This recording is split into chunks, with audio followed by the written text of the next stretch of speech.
23 cars are set to go here for 200 laps, 304 miles on this 1.5 mile racetrack. Turns back to only at 10 degrees. It's pretty flat here, and it is the next to the last race of the 2009 season. Hard to believe that we're just one race away from the end of the season at Homestead Miami Speedway and the determination of a champion if it hasn't happened here this afternoon. Now let's take a look at the rest of the starting lineup. As you take a look at the lineup, Mario Moraes will start in second position. KB Racing's best previous start in the IndyCar Series was second by Will Power at St. Petersburg. And we assume that Will is watching tonight, recuperating from those injuries suffered at Infineon Raceway, along with Nelson Philippe. Hi, guys. Hope you enjoy the broadcast. Dan Weldon, a two-time winner here. Thomas Scheckter almost won the race. Justin Wilson getting his first start here. Ed Carpenter, a bit of a disappointment in qualifying. He'll start on the inside of row number 6 in today's race. Mike Conway and Marco Andretti will make up row number 7. In the 8th row, it's Ryan Hunter-Reay and Kosuke Matsura making his first start since late 2007. Roger Yasukawa is in the lineup for the first time in a long time, driving for Dreyer and Reinbold Racing, and E.J. Viso also in row number 9. Doros and Barrett make up row number 10. And Elio Castroneves and Hideki Muto both crashed. They started row number 11. And Tony Kanaan, he was disqualified in a post-qualifying inspection. He will start last. From back to front, here are the onboard cameras. Tony Kanaan never worse than 6th here in his last 5 starts. Hideki Muto was still limping as a result of that incident that he had yesterday, but he's good enough to get into the cockpit and start the race. Kosuke Matsura, his first event since Chicagoland of 07, starts 16th. Danica Patrick, well, she's the defending winner of this race and wants very much to get her image on the trophy once again. Graham Rahal will be making his very first start here at Twin Ring Motegi, starting in 5th position. And Mario Moraes, the man of qualifying yesterday besides Scott Dixon, as he will have the outside of the front row starting position. And Bob, the first thing is that this is a 1.5 mile oval, but you got to manage your expectations. Remember, they may not run in packs side by side, Robbie, because this, especially there in turn 3, that's a tough one. And here they come right now. And if you're Dixon, you want to get out front, have clean air, and run. And if you're Moraes, you want to lead a lap. The Apex Brazil green flag, experience our energy flies, and here we go. Wow, look at Kanaan go to the inside and pick up on a couple of positions. And did you see all the dust come up as they all went into one as they went back through there? There was our question answered. Scott Dixon stood on it. Mario Moraes was high, and Dario Franchitti in the yellow car is up to 2nd. Franchitti is carrying the LifeLock colors and has the yellow car once again. There's Hideki Muto. And when you see all that dust and debris up in the air, that absolutely peppers the guy's windscreen. So they're already going through tear-offs. A lot of sparks show from the other side of these cars in turns 1 and 2. You'll see the sparks when the cars are heavy on fuel, waiting for the tire temperatures and pressures to come up. But Scott Dixon, we knew he would want to push. He didn't want to get tangled up with Mario Moraes. And his teammate just came right up behind him. And let's get back to this championship. Ooh, look at this. Three wide as they're heading into turn 1. And we're watching Hideki Muto go to the inside of Roger Yasukawa. So coming back to what I was saying about Dixon, he wants to get up front, and there's championship points on the line for leading the most laps. So get up there and start clicking them off.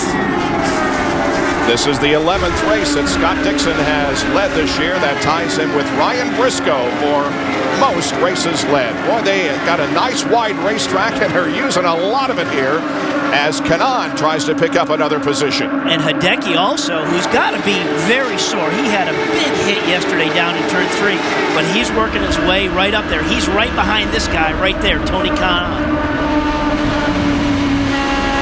And directly in front of them is Elio Castroneves as they're trying to wire their way to the front. Now, one of the things, guys, that both these drivers told me they're going to do is use their push to passes to try and get to the front.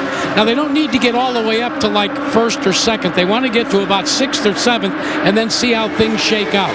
But right now, they're trying to carve their way like a hot knife through butter from the back to the front. Pictures from Japanese television, so we don't have a great deal of control over who we are seeing. The driver who has moved up the most in the first 5 laps of the race is Marco Andretti. He's gained 7 positions. Castroneves and Kanaan have both gained 5, Scheckter 4, and Fiso 3. Tony Kanaan is now working on the back of Ed Carpenter. Of course, Ed Carpenter flying different colors this weekend than what we saw with his great run in Kentucky. But we know this is the kind of racetrack, 1.5-mile oval, that takes good handling, that he should be a player, and he'll stay right between these two. There's Marco Andretti. And the one key area to this racetrack is down in 3 and 4. You're flat out everywhere else through here, through turns 1 and 2. That's coming off of turn 2 right there. But the key is rolling into turn 3 right there. It's about carrying good entry speed in there, but then it's about the ability to get back to power. And if you get back to power early, sometimes you do that because you overslow the entry. So that doesn't work. You got to have good entry speed and have the car have the ability to take the throttle. Marco Andretti has moved up to 8th position. We're on board with Graham Rahal, who's right behind him. And Graham's got a great run. Here's what Robbie was talking about. This is the approach to turn 3. Yoo-hoo! And there, and you hear him drop the gears. He dropped a gear or 2 right as he went and dove inside him there. Now, we may not see the same kind of pack racing as I mentioned from Chicagoland, but Robbie, that move we just saw and how much commitment it takes in turn 3, that's actually a tougher driving task than what we saw in Chicagoland. And where that all starts is when you come off of turn 4. You want to have a good run off of 4, up the front chute through 1 and 2, and then he really used the draft and got alongside him and made a good clean pass getting into turn 3. Scott Dixon has led 8 of the 9 oval races this season. He's in front of Dario Franchitti here at Twin Rig Motegi as we have IndyCar nonstop on Versus.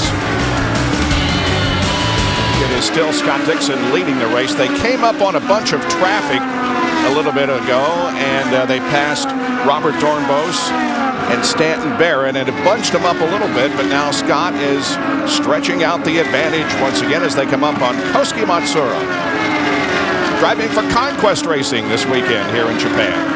And the key for Dixon right now is to set up that pass so when he comes off of here, too, he can pull upside along Kosuke, make a clean pass as they're going into 3. Kosuke gives him a little bit of room, gets it done. But now the key is for him to set it up right here off of 4. That's the best place that he needs to look ahead to say, let me time this well so I can get by these guys with a good shot off of 2, make it clean as I get into 3. What are we looking here for pit stops? If you're saving some fuel, you might make it, if you're really saving fuel, you can make it to lap 50. I think we'll see people pitting on 48, 49. Do you? Yeah. I think we could see them as quick as 45, 46 even. I mean, just depending what's happening up front, if guys aren't getting help and with having to go full rich early on, I think we could even see it before that maybe.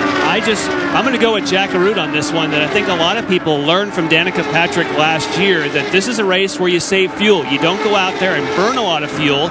You run as fast as you can while saving fuel. So we will get the answer. There's been no caution periods in this first segment. So when people peel off, that is a true indicator of what kind of mileage you're getting. Danica Patrick has already used 10 of her 20 overtake assists. So that can't be helping to the fuel conservation end of things. If you're already getting into your overtake button 10 times, you're thinking about protecting your position or making position. With her, it's been protecting your position. Speaking of pit stops, Kosuke makes his nice and clean. Away he rolls. So that would be expected. Lap 45. Been out of the series for a while. But the guys who run up at the front, who know how to save the fuel, I think we're going to be seeing them for quite a few more laps circulating. But that's a part of the whole game and strategy. What do these guys have? And you never really know until you get to that first stop. I mean, that's part of the game, part of the fun, part of the challenge. Now, Mario Moraes is somebody who we may see on pit road fairly early as well. He's had a very, very fast car, but doesn't typically have the experience or the history of big fuel saving. I'd say the guy right now, and just as you say it, there he is. And Mario Arias comes on to pit road. Will hit his marks. This has all been by design, guys. He has wanted to just stay with the leaders and be patient. Mark Johnson took him aside before the start of the races. They pulled the car filled with ethanol. Seems like they're having a problem there. It took a long time for him to get a full load in. He is off and running. But it was a long stop for Mario Arias under green. And did you see the fueler shake his head? It looked like he's saying, I didn't get the fuel in. We'll find out here, but it was shaking his head like, I didn't get the fuel in, guys. Well, we're getting close to money time here.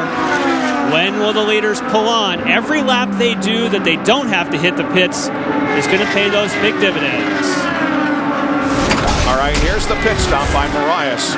Watch the fueler. Now the hose is not stretched, so it's not an issue of where he parked, but see, it's the cocked. Oh, there it is. It took a really long time for it to get into position. And even at this point, not certain whether there's no way that that's a full load of fuel. Well, unlikely. I should say no. I mean, he could have been shaking his head at being frustrated. Sure. But it could be that he's like, guys, I didn't see it flowing in. We see lap 50 up there. We still see guys on the racetrack. A lot of cars coming in, though, including we also saw guys coming in at lap 45. Yeah. So what do you say? We're both right again. No, Bob's right. The only winner in IndyCar Series competition besides a Penske driver or a Ganassi driver. And here's Franchitti now. I think Dixon went on to pit road and his teammate stayed out. He did. And he should stay out because he was saving fuel, drafting behind Dixon. And Dixon, look, he's getting held up coming down pit lane. Behind Hideki and Carpenter. Yeah. This guy's going to benefit from it right there. Dario Franchitti's going to benefit from all that. He's still coming down pit lane, Jack.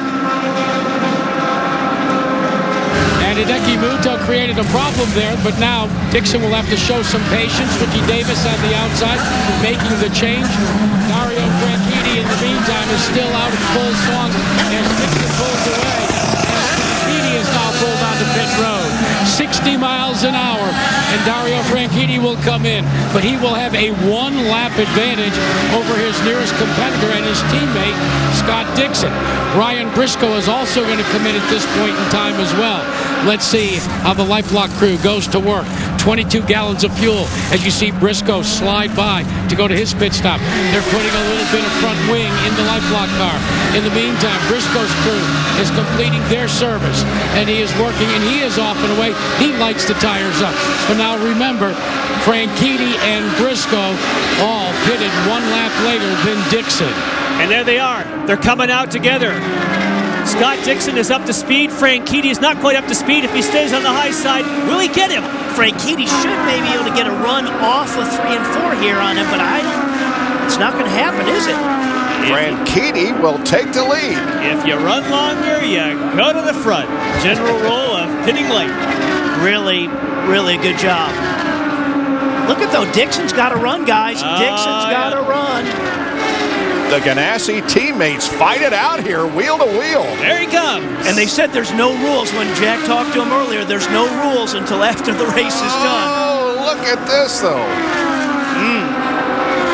And there's no way Dario's going to... He just worked so hard on trying to get that position. His in-lap and his out-lap got him in that position. He's not going to, say, hey, come on by. And where Dario's move there was brilliant. He came out of pit road, and he hustled that car into turns 3 and 4 on cold tires. Remember, they're not up to temperatures and pressures, and he held Dixon behind him that had been out for a lap with warmer tires. Moving up to third in that pit cycle was Dan Weldon. Briscoe is fourth, then Patrick, Mariah, Schechter, Servia, Ray Hall, and Andretti are the top 10. Jack, what's the story on Marias? And Bob, let me update you on Mario Marias. Let me update you there because Mario Marias did not get a full load of 22 gallons. They are now trying to figure out just how much they were able to get in the car. At best guess, about a half a load. Wow, that is not good news for Mario Marias, who is currently running in 6th position, but light on fuel. Back with more in a moment. have run caution-free so far with 77 laps out of the 200 completed. We had the most cautions in Indianapolis this year, 8, and the fewest cautions at Edmonton and Kentucky, only 1. And now a side-by-side battle between Dario Franchitti and Elio Castroneves. And he's thinking, if I can get by Elio, as he just did, that means Elio's really not going to be in a good position to help his teammate Briscoe as this race goes along. So that's what, Franchitti's saying, hey, that's a good thing. That just gave him a little extra shot in the arm for driving harder in that cockpit. By the way, while we were in commercial, Mario Moraes came in to get another dose of fuel. You saw it in non-stop, and that has put him back in 19th spot. You got to really feel sorry for Mario. He has had one problem after another, finally getting his podium at Chicagoland, and had big hopes going into the race today, but things aren't working out very well for him. He's a lap down in 19th. But he absolutely has grown a bunch as a race driver in the last couple races, and just by being on the front row here, they had a miscue in the pits, didn't get the fuel in it. That's part of building character, making you a better race car driver. That happens. He keeps doing what he's doing, his day will come. And the way those fuel nozzles work is that the first time when you go to seat, if it's not perfectly straight, it's almost impossible to get it recocked and flowing again. It's that initial push that has to be just perfectly smooth and straight. Weldon just went by. And the problem there was the problem with Mario Moraes on that first pit stop was he was too far out. We've seen that before, and that was a case where they stretched it. So during that last pit stop, Mark Johnson reminded Mario that he's got to come in straight, as you alluded to, and tried to calm him down a little bit and said, look, we got the opportunity trying to make the glass half full. Now we can run full rich, and we'll just get back on sequence next time through. So I started to say that was Weldon that went by Castroneves as well. So, I mean, that whole front pack is putting Castroneves a lap down right now. Weldon is third.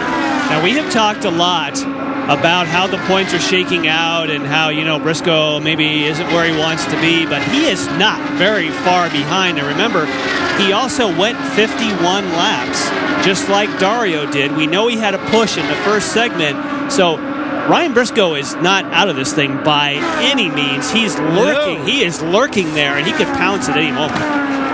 Yeah, you still got a couple more opportunities to tune that race car at pits and what have you. And, I read a quote from Dixon prior to this event, and he said, a car can go off bad at this place. And, you just wonder what Elio's got that he's fighting with that car down through turns 3 and 4. It really looks like these guys aren't working that hard from the cockpit, but I'm telling you, this place is as challenging as any racetrack I've ever driven down through there. And when it's not right, it's no fun. It's fast. You can't wait for the thing to be over. There is Dario coming up on Moraes to put him 2 laps down. By the way, we talked about cautions a little bit ago. The fewest number of cautions we've ever had here at Motegi, 3. That happened in 3 years, 2004, 06, and 07.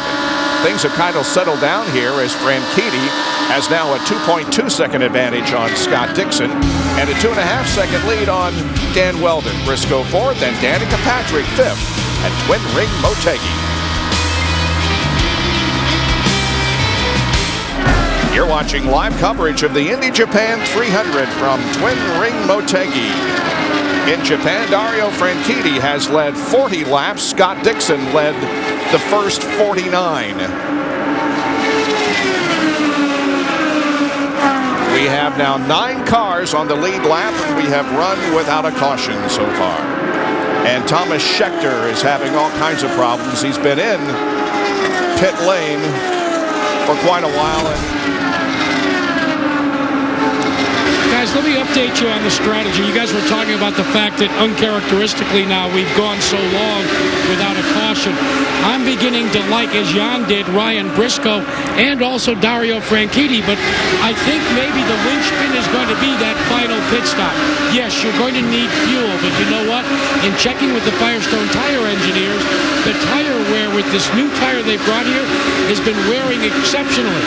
So I think if I'm Roger Penske and I'm trying to catch Dario Franchitti, I hope he goes for 4 brand new Firestone Firehawks on the final stop, and I elect to try and go the remainder of the distance on the old set of tires and make myself a faster pit stop. Could be real interesting at the end of the race. An interesting scenario. We'll see how that plays out, but that could be a lot of laps on a set of Firestones. I mean, they could get to a point where they really went off there, but that's part of the games. It's all about how quick can you get in and out of the box, the pit box, and if that gives you the track position, hey, you got to try it. You could see from that graphic that Dan Weldon pitted a couple of laps earlier than Franchitti and also Briscoe. So he's going to have to save a lot of fuel to get back into that 3-stop window. And when Jack was talking about maybe going for 2 stinting on tires, Robbie, I don't think you want to do that on long stints. You kind of play that kind of hanky-panky when you got a short one. Yeah, that's that last stop. But that won't be short. That'll be a full stint. Guys, let me update you on Thomas Scheckter as well.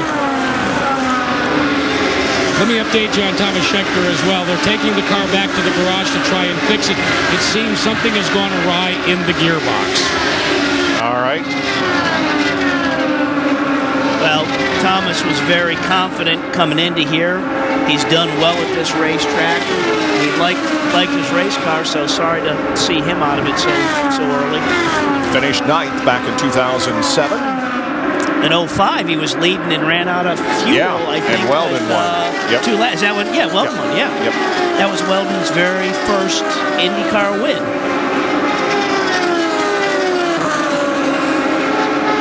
He won here in 2004. Oh, I'm sorry, 4. So 4 was his very first win.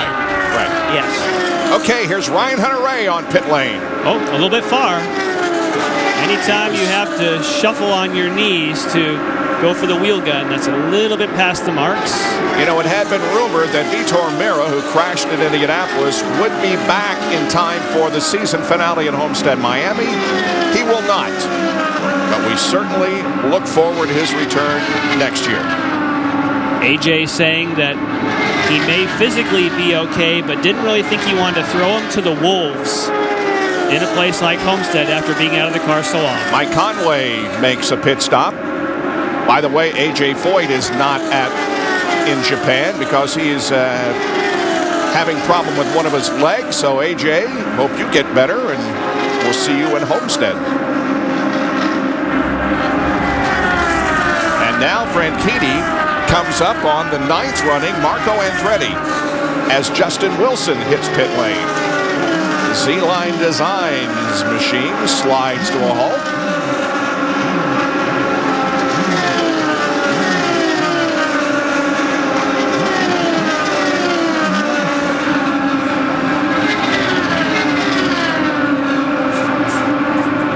Now Dan Weldon will bring the National Guard car down onto pit road. Weldon, who has made such a torrid run and has been running so well, has had to make some minor chassis adjustments. This is their second pit stop under green. He hits his marks. They're going to take the full 22 gallons of ethanol on board.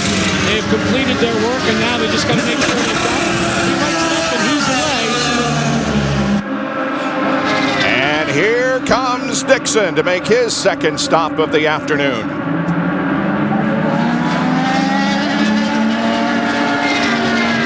Dixon, 60 miles an hour. Ricky Davis has his arm outstretched, telling him to go to work. Also, Helio Castroneves, Dario Franchitti still out on the racetrack. Looks to be a nominal stop. Taking on the fuel. Will Dixon be able to get off and away? He does, but where is Franchitti? A good job. Franchitti, in the meantime, again, just about an extra lap for the leader, the Lifelock team. For Target Chip Ganassi goes to work, and Ryan Briscoe, who is yet to stop, is on pit road. And fellas, I find that kind of interesting that Briscoe is out front. But remember, he had that problem with the pit limiter button early on, so now it looks like he's able to put a little extra distance. And Danica Patrick is also on pit road. And Briscoe comes across the start-finish line and stays on. He's getting much better mileage than everybody else. On the racetrack, Ryan is just ahead of Dan Weldon. Man, talk about fuel mileage. Yeah. You would think he's got to be coming in on 3 here, isn't he? He's staying out. He's doing another lap. Wow. And now Ryan Briscoe becomes the 3rd leader of the race. Are you surprised to see him put those couple laps extra on Frank versus Frank Keaton? Yes. Yeah. Maybe a lap or two, maybe, but that's wow. Yeah. That's impressive. Remember, we said he wasn't out of it, and he's not even he's not even down into turn 3 pit in right now. Hey, now they are making fuel, or there's no communication. The thing is, though, in order to make fuel, you have to slow down. Has he slowed down too much to save fuel? Meanwhile, the Ganassi guys have swapped positions as Dixon is now ahead of Franchitti on the racetrack, and that's because Dario had a moment in turn 2.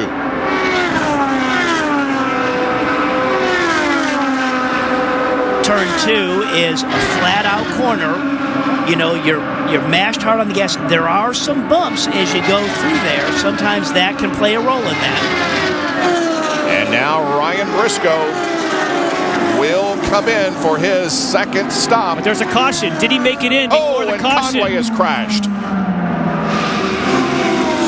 Briscoe has had it going. Hey guys, Are they going to let him stop, Jack?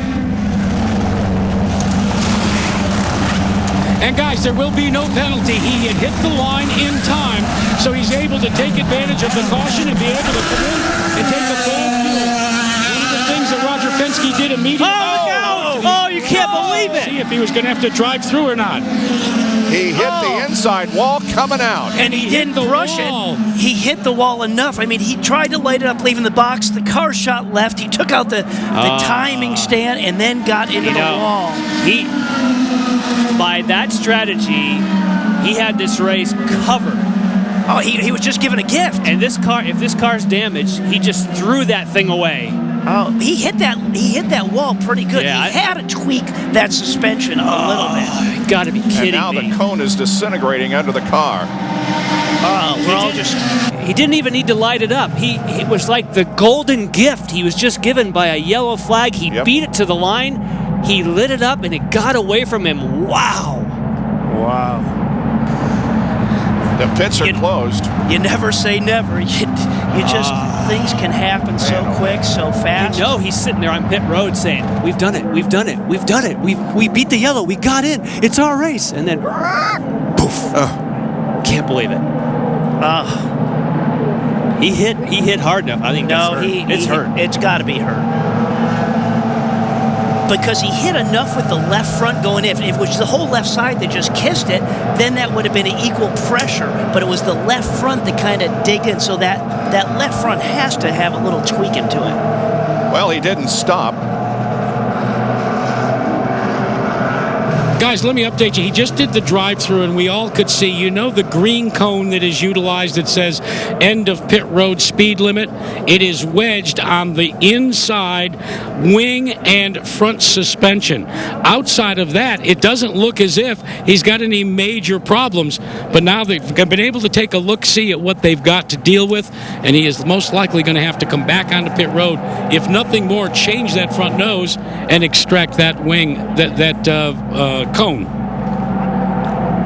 Well, let's hope, Jack, that it didn't tweak any of that suspension.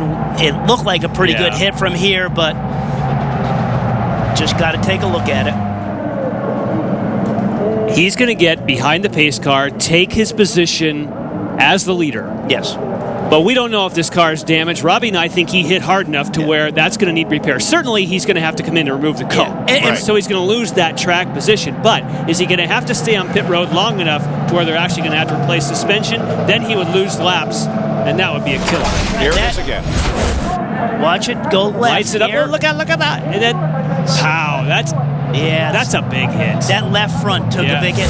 And, you know, but he did have the gift. That's why they brought him through the field right now to get behind this pace car, because he had such a gift. They hit that timing so well that he was at pit in by the time it went yellow. So there's your gift. Yep.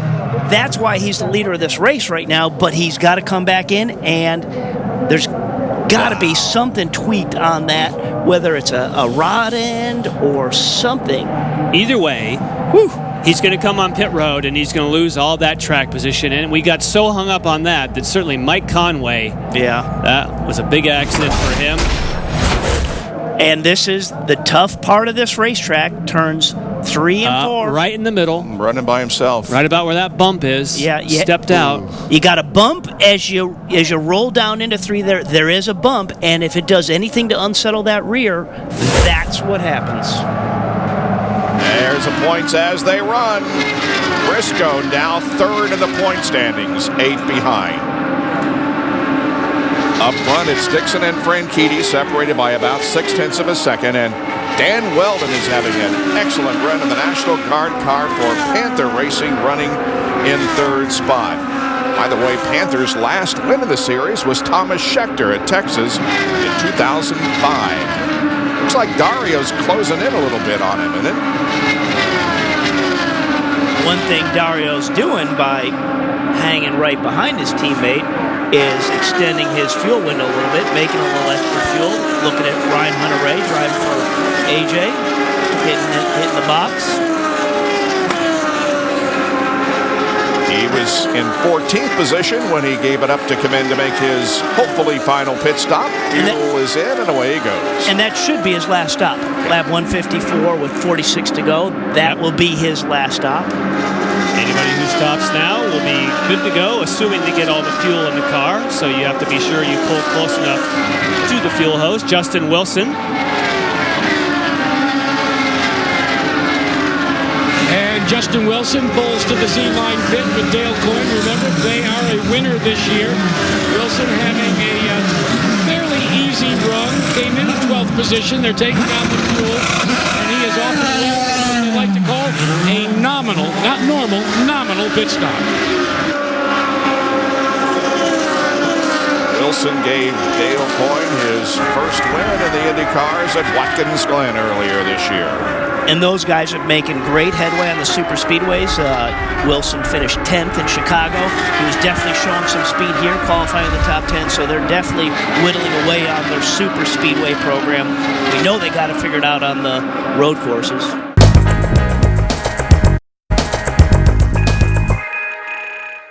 Now Dixon comes up on Ryan Briscoe. Put him another lap down. Briscoe will go 16 laps down. So for the lead of this race, now what we got to watch is the pit in and pit out lap and how they get in and get out of their box between Dixon and Franchitti. That could determine who takes the lead after everybody cycles through here. And the key will be, what lap do you peel off? We knew that Dan Weldon would be here a bit earlier because of when he stopped last. And Weldon hits his marks exactly right. Now let's wait to see if they make any change. They made tire pressure adjustment on all 4 tires. Will there be a chassis adjustment? No. A very quick stop for Dan Weldon.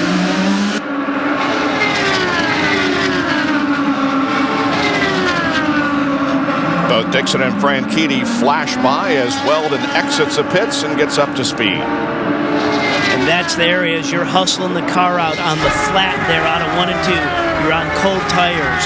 The pressures aren't up, but you got to keep challenging the car. You can't give anything away as you're on that flat, merging up onto the racetrack. Franchitti has 1 lap at hand. Rafael Matos getting his service. But the previous stop, Franchitti pitted on lap 102, Dixon on 101. So theoretically, Dixon should be in first. And speak of the devil. He is on the inroad. Oh, so's Dario. Oh, they'll come in together. Wow.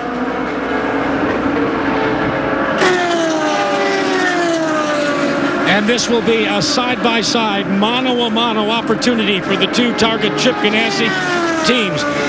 Graham Rahal is yet to pit, will streak by and take the lead as these two cars come in tandem. The first one to hit his marks will be Scott Dixon. Directly in front of him will be Dario Franchitti. The tires are off, the fuel going in, and there is a yellow out. A yellow out. Both cars are away. A dragons race down to turn one under the pace car. I don't know, from my position, guys, it looks like Dixon got it. He sure did. Dixon definitely beat him to the line. But Ryan Hunter-Reay has crashed big time. We saw him pit just a few moments ago. And up at the exit of turn number 4, the Delphi safety crew arrives on the scene. There is Rahal, who's now shown as the leader of the race.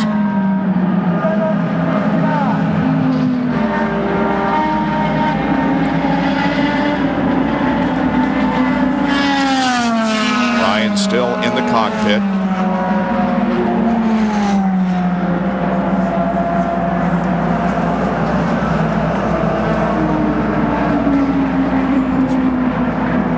Let's see if we can determine what happened. It sent Ryan hard into the wall in turn 4.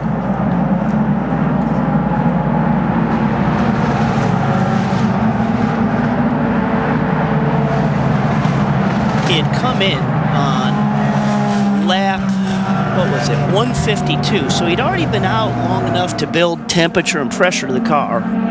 On his own. Heavy impact, a little bit farther around the corner than what we saw Hideki Muto. And again, thank goodness for the safer barrier. Yeah, pretty good shot going backwards. So there's good sign. Oh, yeah, good. He's getting out and walking on his own.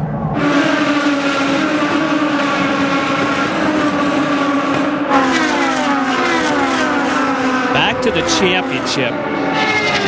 So many people have said that you want to be the huntee and not the hunted. And now the championship dynamic has flipped once again. Assuming as they run, they finish in this way. So going into Homestead, do you really want to be the driver with the lead? I'm not sure that we mentioned that Mike Conway is okay. He is spending a few minutes in the infield care center to ice down his right foot. And Ryan Hunter-Reay has a minor abrasion on his right knee, but otherwise he is okay. And where you get that on your knee for Ryan Hunter-Reay, when he backed it in, just the force of backing it in there, your knees just lift up in the cockpit and they just kind of get, you know, right where the dashboard sits. That's just a structure member inside the cockpit, that bulkhead, and that's what you whack your knees against. Target Chip Ganassi Racing has finished first and second 5 times. The most recent being at Richmond when Dixon and Franchitti finished 1-2 as they are running right now. 20 laps to go. There's no fuel concerns. The reason we saw the fastest lap of the race recently is they can run whatever fuel they want. They can stand on it. They can just try and maintain the distance. And this is just what the doctor ordered. Yeah, and Franchitti's got 3 seconds back to Rahal, and I think that's our battle. It's really going to be interesting is what's going to happen between Rahal, Servia, and Moraes. I think that's going to be interesting to see how those guys shake out. And Weldon would like to pass Andretti to pick up 7th position, but cannot do it. But all in all, a good run for Dan Weldon and for Marco Andretti, for that matter. The inside of Castro Neves, who is 10th, not on the lead lap. Marco is on his overtake button, so he knows Weldon's right there breathing down his neck. May move Target Chip Ganassi Racing up another notch if Scott or Dario can win, giving him 33 victories in the series.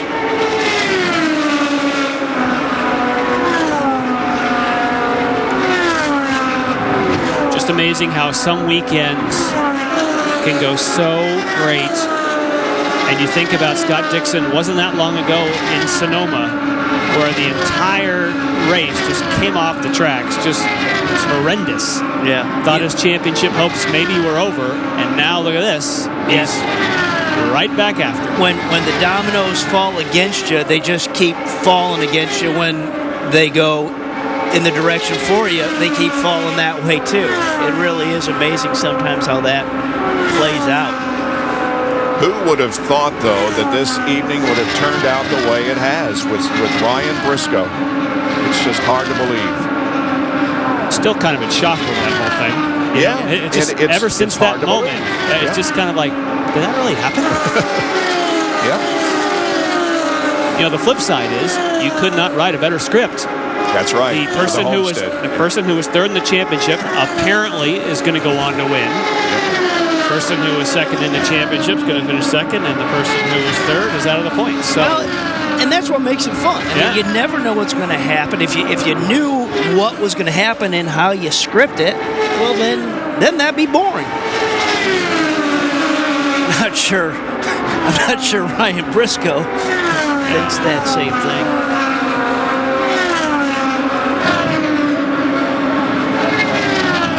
Guys, remember earlier in the qualifying show, we heard Dario Franchitti, Dixie's teammate, say, well, Dixon's been eating and he's hungry.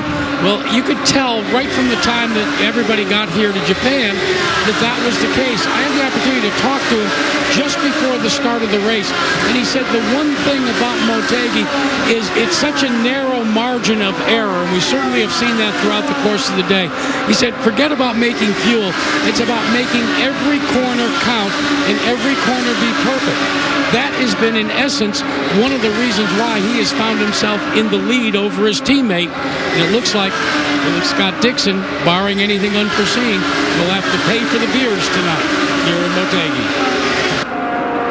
And that, just what Jack said, is he's got to make every corner work. He's got to hit his marks, be smooth. You can't miss anything. You want to be right on top of everything out there. This battle rages on between Weldon and Andretti. Again, this is for 7th. He just burned an overtake assist there. Danica's running right ahead of Marco in 6th. He had a great run, and he hoped to finish it off with the overtake assist, but timing wasn't quite there.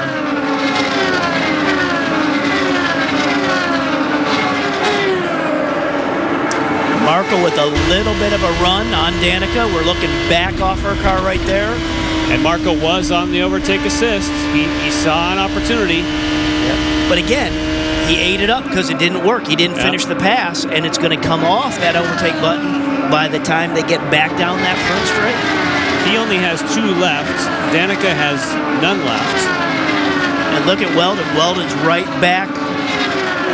And back behind him. And Weldon has 1, and that's his last one. Jan Weldon's just hit the button for the last time, and folks. And you know what? You go for that button and you want it just to give you that little extra boost, which it does, but it wasn't enough to get alongside Marco into 3. 2 laps to go. So Dixon's got 1.5 seconds on Franchitti.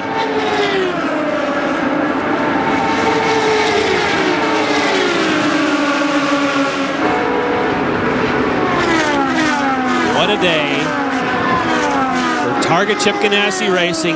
Everything has fallen their way, and they took advantage of a couple lucky breaks. Yeah, they were still dominant. Yeah, but everything went their way. Oh, sure. Here is Scott Dixon getting the white flag. He's on the last lap of the race. Still with a little more than a second advantage on his teammate, Dario Franchitti. There's the interval between 1st and 2nd. And this is a weekend of maximum points right here. Pole, laps, the whole deal. 53 points. Scott Dixon, his 5th win of the season. More importantly, this topsy-turvy points race has turned upside down as we head to Miami to settle the 2009 IndyCar Championship. Dario Franchitti finishes 2nd. Ray Hall, Serbia, Marias, Danica Patrick comes home in 6th spot. And just as important as the win for Dixon, it gives him the tiebreaker with 5 wins. Dario has 4. Wow.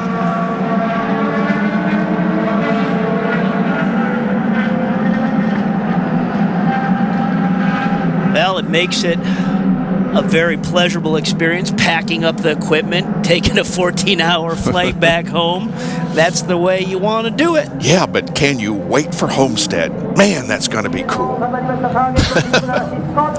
I don't think we sitting right here, we thought we were going to go to Homestead in this type of shit. I don't did either. You? Nope. I didn't see it. Not the wildest dream did I think that this would happen. The smile on Scott Dixon's face. How about this? He wins here in Japan. The eyes on victory lane down to Jackaroo. And Scott Dixon starts to get out of the Target Chip Ganassi car. His 5th victory, as you said. Halfway across the world, Scott Dixon gets the applause from the land of the rising sun. And, you know, your teammate said you've been hungry and eating a lot, and you got the most number of points possible, 53, and catapult yourself into first. Definitely what we needed. You know, we needed to have a few problems on the Penske side, and that was definitely true today. But Dario was definitely quick early on. We had to make some fairly good changes to our car and traffic. And like what sort of changes, Scott? We had to put some, obviously, some front wing in the car, a lot of understeer, and we had to change some tire pressures. And I got to say hello to my wife, who's obviously back in England. Hello, Emma and her family. Love you, and Poppy, of course. So, but tremendous day for Team Target. I think we vaulted straight, both of us back up there, and that's what we needed. Now, let's talk a little bit about you go into the final race of the season, and you are the hunted. You've been in both positions. Which do you prefer? I don't really care. As long as we come out on top, you know, either Dario or myself with a championship, you know, that's what we're really pushing for. So if we can pull that out of Homestead, that's definitely what we want. And meanwhile, Dario Franchitti has come in to congratulate the guy that he is chasing for the championship and his teammate. So, Dario, how come you couldn't catch him today? Turn around. Well, there. I think it really was who was in front was quicker. We managed to go one lap longer and got in the lead, but then I was passing the 2 car and he pushed me up into the grey, and I almost went off, and Scotty got a run on me, and that was it. Whichever one of us was in front had the advantage. But great team effort today from the Target team. To finish 1-2 is good. I prefer it was us, but you know, as I say, Dixie and the guys did a great job, and I have to say thank you to my guys, because that was they were perfect today. All right, now before the start of the race, when I talked to the two of you, you said it was going to be time to bang back some beers. My question is, who's paying? Dixie's paying. He got the bigger prize money check today, so Dixie is paying for the beer tonight. I want to say hi to my wife at home. She didn't come out to this one, but and Mum and Dad is too. My dad's normally at all the races, but yeah, as I say, great day, and I wish it could have been one better. Bob, I think, as you know, the beers around here cost about 97 yen. That much, huh? This is Scott's 22nd win in Major American Open Wheel Racing, tying him for 14th place in a tie with Emerson Fittipaldi, Dario, and Elio. And Dixon also is our Firestone Pit Performer of the day. Congratulations to Scott Dixon, the winner of the Indy Japan 300. Now our focus shifts to 21 days ahead at Homestead Miami Speedway. And for Robbie Buell, Jan Beekes, and Jack Arute, I'm Bob Jenkins. Sayonara from Motegi, Japan. The final race of